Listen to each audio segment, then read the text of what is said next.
आइए दोस्तों, आज आप लोग के लिए फिर एक बार कुछ इम्पोर्टेंट क्वेश्चंस लेकर आए हैं फिजिकल एजुकेशन के। आइए शुरू करते हैं। आज का पहला क्वेश्चन है, मानव शरीर की सबसे छोटी इकाई होती है। मानव शरीर की सबसे छोटी इकाई क्या है? मानव शरीर की सबसे छोटी इकाई क्या है? तो मानव शरीर की सबसे छोटी इकाई जो है वो कोशिका होती है। मानव शरीर की सबसे छोटी इकाई जो होती है वो होती है कोशिका। इसका ऑप्शन हो जाएगा, फर्स्ट ऑप्शन हो जाएगा। क्यों होती है? क्योंकि कोशिका से बनता है टिश्यू, टिश्यू से बनता है अंग, ऑर्गन, ऑर्गन से बनता है ऑर्गन सिस्टम, अंग तंत्र, अंग तंत्र से बनता है एक संपूर्ण शरीर। तो कोशिका क्या हो गई? कोशिका सबसे छोटी इकाई हो गई शरीर की। ठीक दोस्तों, आगे चलते हैं। नेक्स्ट क्वेश्चन है, शरीर की सबसे मजबूत हड्डी है। शरीर की सबसे मजबूत कौन सी हड्डी होती है? शरीर की सबसे मजबूत हड्डी जो होती है दोस्तों वो होती है जबड़े की हड्डी। जबड़ा जो होता है हमारा मुंह के नीचे जो होता है जबड़ा, तो जबड़ा सबसे मजबूत हड्डी होती है, जिसे इंग्लिश में मैंडिबल बोलते हैं। Human body is the hardest part of bone, तो हो जाएगा जबड़े की बोन। ठीक फ्रेंड्स, तो ये हो जाएगा जबड़े की, ऑप्शन हो जाएगा फर्स्ट। ठीक, नेक्स्ट क्वेश्चन देखते हैं। रुधिर है, रुधिर क्या है फ्रेंड्स? रुधिर क्या है? रुधिर क्या है? तो रुधिर एक तरल संयोजी ऊतक है। रुधिर क्या है? रुधिर एक तरल संयोजी ऊतक है। रुधिर जो होता है प्लाज्मा और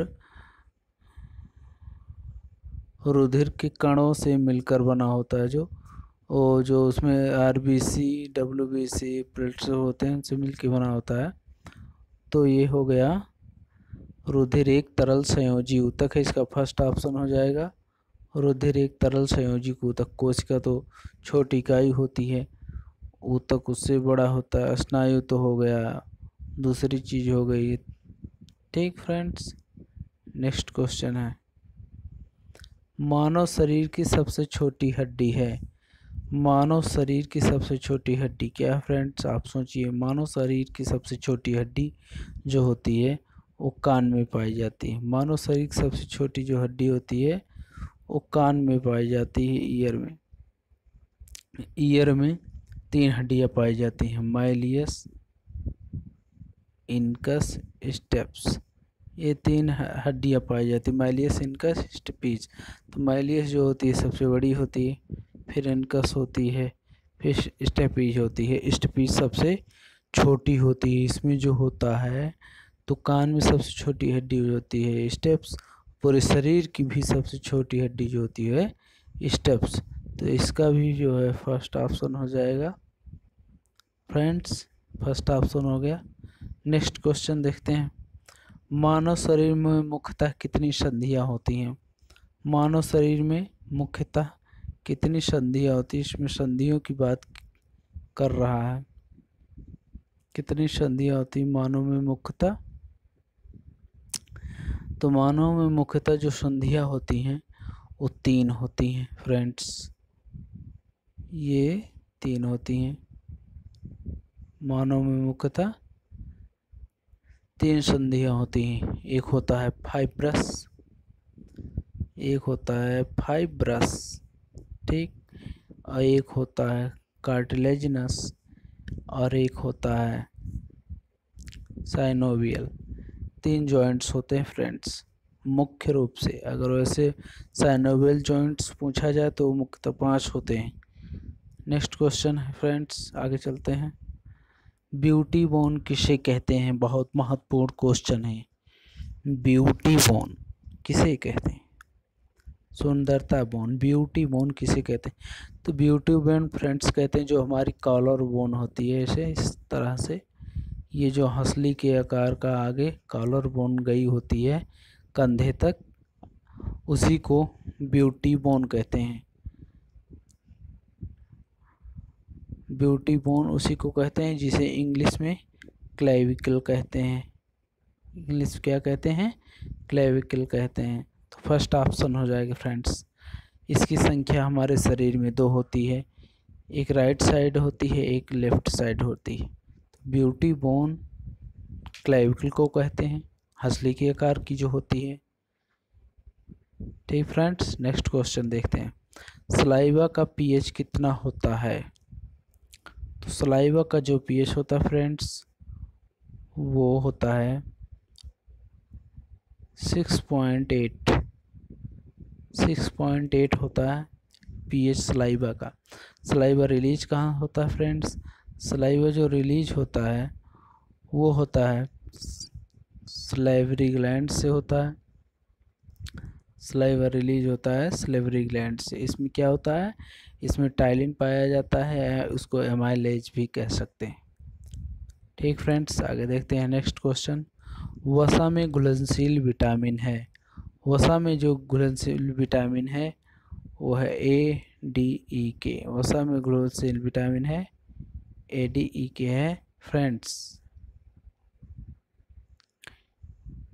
ADEK वसा में घुलनशील विटामिन ADEK है। बाकी और सब क्वेश्चंस रॉन्ग है। नेक्स्ट क्वेश्चन देखते हैं। मानव कोशिका में नहीं होता है। मानव कोशिका में क्या नहीं होता है? देखिए, मानव कोशिका में माइटोकॉन्ड्रिया होता है, यस होता है। जीवद्रव्य होता है।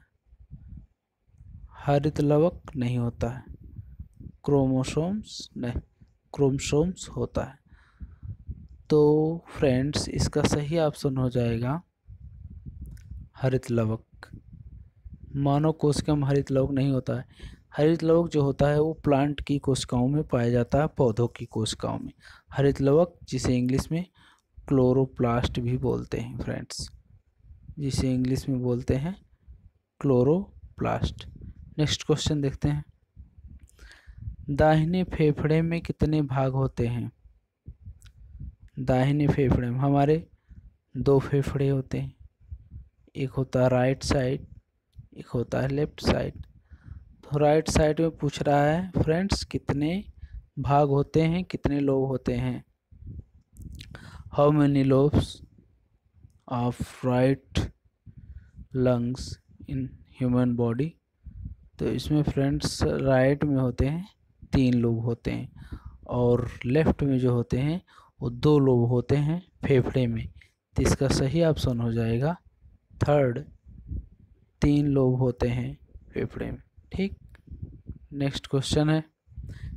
प्लूरल फ्लूइड कहाँ होता है?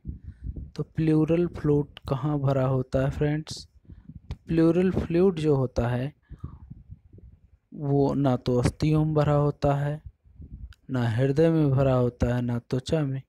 ये कहाँ भरा होता है? फेफड़े में भरा होता है। फेफड़े की जो बाहरी परत होता है, भाग होता है, यहाँ पर जो है प्लूरल फ्लूइड भरा होता है।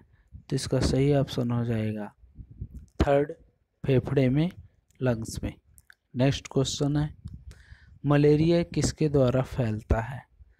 मलेरिया किसके काटने से फैलता है? मलेरिया मादा मच्छर के काटने से, नर मच्छर के काटने से, मक्खियों के द्वारा, या उपयुक्त सभी?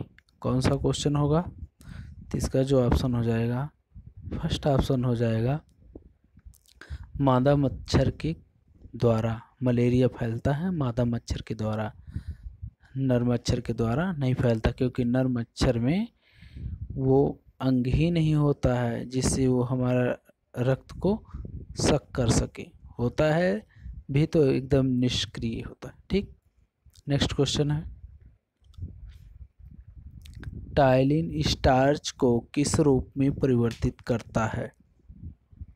टाइलिन स्टार्च को किस रूप में परिवर्तित करता है? टाइलिन जो हमारे सलाइवा में होता है, टाइलिन उसको बोलते हैं, उसको एमाइलेज भी कहते हैं लोग। तो स्टार्च को जो परिवर्तित करता है वो किस रूप में परिवर्तित करता है फ्रेंड्स? तो जिसे ये हो गया स्टार्च। तो स्टार्च पे काम किया टाइलिन, तो स्टार्च को बदल दिया माल्टोज में। तो इसका सही ऑप्शन हो जाएगा, थर्ड ऑप्शन हो जाएगा maltose. Next question friends, mitochondria का कार्य होता है। माइटोकॉन्ड्रिया का क्या कार्य होता है? श्वसन, पाचन, मल त्याग या इनमें से कोई नहीं? तो माइटोकॉन्ड्रिया का जो कार्य होता है फ्रेंड्स वो होता है श्वसन। इसका फर्स्ट ऑप्शन हो जाएगा श्वसन होता है। कैसे होता है? क्योंकि जो भोजन हम ग्रहण करते हैं वो जब कोशिकाओं तक पहुंचता है तो माइटोकॉन्ड्रियम उसका दहन होता है और हमें एनर्जी प्राप्त होती है। तो इस पूरी प्रक्रिया में जो ऑक्सीजन के द्वारा ही जो है उसका दहन होता है, तो इस प्रक्रिया को ही रेस्पिरेशन, श्वसन कहते हैं। इसलिए इसका फर्स्ट ऑप्शन हो जाएगा श्वसन। नेक्स्ट क्वेश्चन फ्रेंड्स, ग्लाइकोलिसिस कहाँ होता है? तो ग्लाइकोलिसिस फ्रेंड्स कहाँ होता है? ग्लाइकोलिसिस होता है कोशिका द्रव्य में या जीव द्रव्य में? इसका फर्स्ट ऑप्शन हो जाएगा जीव द्रव्य में। ठीक फ्रेंड्स, ग्लाइकोलाइसिस जो होता है, ग्लाइकोलाइसिस में ग्लूकोज का ब्रेकडाउन होता है। किसका ब्रेकडाउन होता है? ग्लूकोज का। ग्लूकोज का ब्रेकडाउन होता है टाइलिन के द्वारा। तो टाइलिन एंजाइम के द्वारा, ग्लूकोज एंजाइम के द्वारा इसका ब्रेकडाउन होता है और क्या निकलता है? पायरुविक एसिड निकलता है। 1 मोल ग्लूकोज में 2 पायरुविक एसिड निकलता है और कुछ ऊर्जा रिलीज होती है। ठीक फ्रेंड्स, नेक्स्ट क्वेश्चन देखते हैं, हृदय में कौन सी मसल्स पाई जाती हैं? हृदय में सिंपल क्वेश्चन है, हृदय में कार्डियक मसल्स पाई जाती है फ्रेंड्स, कार्डियक मसल्स। इसका फर्स्ट ऑप्शन हो जाएगा स्केलेटल मसल्स। तो जो हमारे हड्डियों से लगी मांसपेशियाँ होती हैं उसको स्केलेटल मसल्स बोलते हैं। स्मूथ जो होती हैं हमारे जो शरीर के अंदर अंग हैं उसको स्मूथ मसल्स बोलते हैं। नेक्स्ट क्वेश्चन फ्रेंड्स, बच्चों में दूधिया दांतों की संख्या कितनी होती है? बच्चों में, जो बच्चे होते हैं 2 से 5 साल तक, 8 साल तक, उनके जो दूधिया दांतों की संख्या होती है वो कितनी होती है? तो फ्रेंड्स, दूधिया दांतों की जो संख्या होती है वो 20 होती है। 20, 2103 अपान 2103, इस हिसाब से फ्रेंड्स दूधिया दांतों की संख्या कितनी होती है? 20 होती है बच्चों में। नेक्स्ट क्वेश्चन है, दूधिया दांतों में कौन सा दांत नहीं निकलता है? दूधिया दांतों में कौन सा दांत नहीं निकलता है? क्वेश्चन है ये हम आप लोगों के लिए छोड़ दे रहे हैं, कमेंट करके बताइएगा फ्रेंड्स कि कौन सा ऑप्शन इसमें सही है। आइए आप लोगों के लिए कमेंट करके बताइएगा। नेक्स्ट क्वेश्चन देखते हैं, विटामिन ई का रासायनिक नाम है। विटामिन ई का जो रासायनिक नाम है फ्रेंड्स वो टोकोफेरॉल है। इसका सेकंड ऑप्शन हो जाएगा टोकोफेरॉल। रेटिनॉल तो विटामिन ए का होता है। थियामिन विटामिन जो है ई का होता है और कैल्सीफेरॉल जो होता है वो विटामिन कैल्सीफेरॉल जो होता है वो विटामिन